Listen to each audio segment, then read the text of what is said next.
Show. Let's get to the Cavaliers. Yes, the good Up team. Big, 2-0. Now the series shifts to Saturday. And has anybody asked Donovan Mitchell his thoughts on playing an afternoon playoff game? Doesn't he hate playing on the afternoon schedules? I don't remember. He's complained about it a number of times this year. He does not like. Maybe. Yeah, and now Game 3 in South Beach is a 1 o'clock game. Who's the X factor? Jason. For the Cavs? Yeah.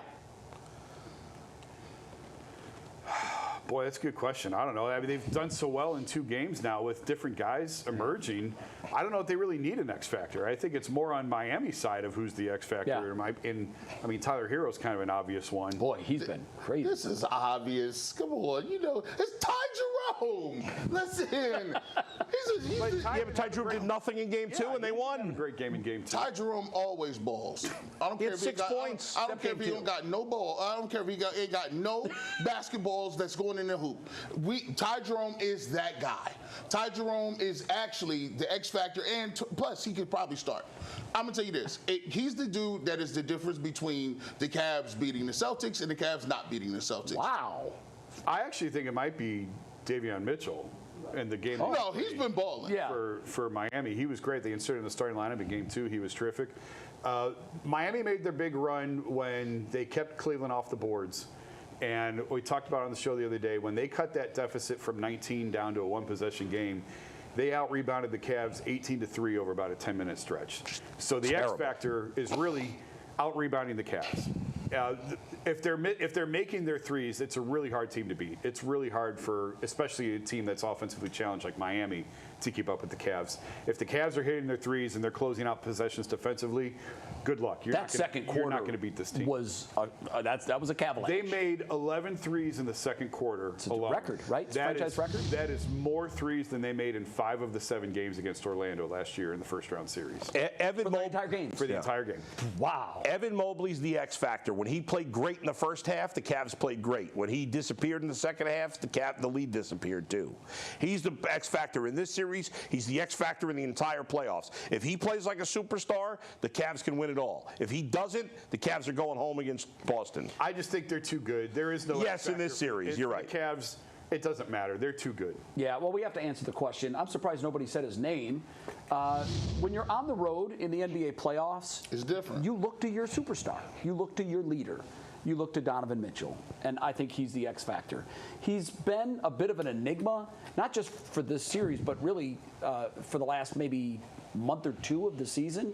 And I say that because typically you know what you're going to get from him, but he's given us some performances that were not Donovan Mitchell-like. If he plays up to his level, he's the one guy that brings everybody else up with him.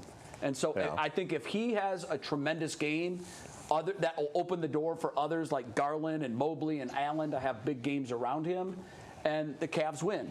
If he doesn't, I think that's a bad sign, and they'll probably lose. I don't think they can win Game 3 with Mitchell having a bad game. Yeah. I think he needs to have at least an average game to win. I think they're too good. I just think that they got way too many people that you have to hold down. Not only if he has a bad game, you still have guys like Hunter. You still got guys like Sam Merrill, who's been knocking down jumpers. Here's the thing. They got 4 or 5 guys that can hurt you. When you look at Miami, they got Adebayo, they got Tyler Hero, and you're looking for what else, other places. It's Mitchell. It's funny. Yesterday we were saying there's no way Memphis could win, and they were up by 26 at the half. And there was no way they could win. And they lost. They lost. It's unbelievable. Yeah. Yourself into it. I do think Miami will get one of these 2. I do. The role players play better at home. It's just historically true in the NBA. Guys like Ty Jerome, guys like Sam Merrill, guys that have played really well in this series to this point. It's a little bit harder when you're on the road. You do rely on your stars more. There was a time when the series started, I thought Miami would get 1 and possibly 2. I don't think they're going to get 2 out of this. It won't shock me if this series returns to Cleveland, though, with the Cavs up 3-1. Yeah, I almost expect that. I would be shocked if it came back 2-2. Would it change your mind about what the Cavs' level of championship caliber level if they sweep them? No. Yeah, I think that's impressive to sweep a Spoelstra team. It is, but one is supposed to handle an 8 very easily. Supposed to. Again, they're a 10 seed.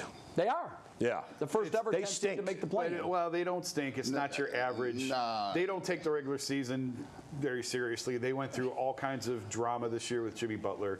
It's not your typical 8 seed, 10 seed, whatever. But sweeping them, to me, tells me nothing about how the rest of the playoffs will I play agree. out. It was impressive how they clawed their way back in game 2. I would say it tells me that the Cavs, because they could easily give away one and come back home. It will tell me that the Cavs are focused and locked in, and that they're not playing around. They should play to sweep. I mean, they.